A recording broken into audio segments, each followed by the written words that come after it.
It is true we have lost officers in the line of duty, and some of them have been lost in the counter-terrorism efforts.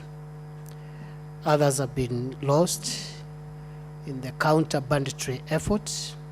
Others have been lost in the fight in urban crime. Just this weekend, we lost an officer, I think yesterday, who, in the company of two other colleagues, had cornered a dangerously armed thug.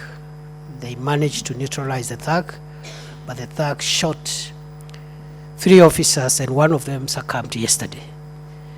Last year, we lost a total of 58 National Police Service officers countrywide in all these dangerous operations.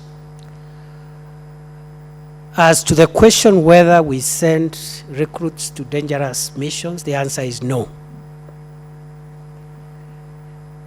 We have reserved the deployment of officers in complicated security operations, those that involve the fight against terror, bandits, and other dangerous criminals, to elite units within the National Police Service.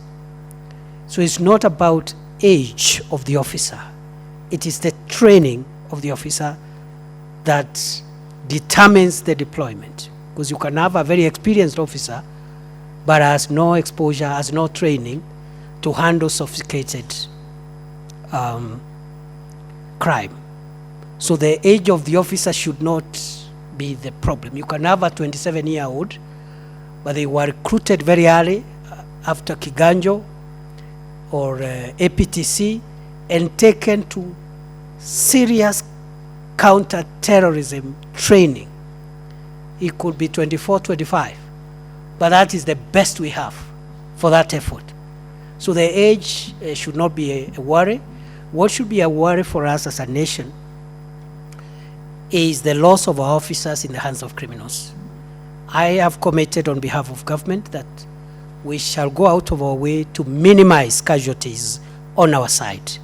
So far, in Operation Maliza Uhalifu, we have not had many casualties. We have not had casualties, so to speak. The solution is the 25 billion police equipment modernization program, which has already been completed and the deliveries have started trickling in. And I want to assure the country, in the coming weeks and months, we will turn around the story around terror. And it will be impossible. It will be difficult, if not impossible, for criminals to be able to fell down our officers. We'll make it extremely difficult. But as happens in war, casualties are part of the issue, but we'll minimize them going forward.